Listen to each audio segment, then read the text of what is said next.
Meaning of Esperanto. Esperanto. Esperanto. Esperanto.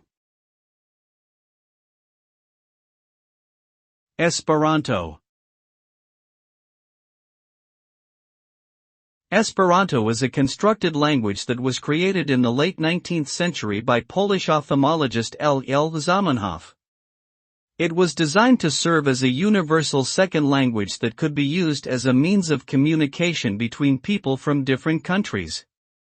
The language is known for its simplicity and ease of learning, with a regular grammar and phonetic spelling system.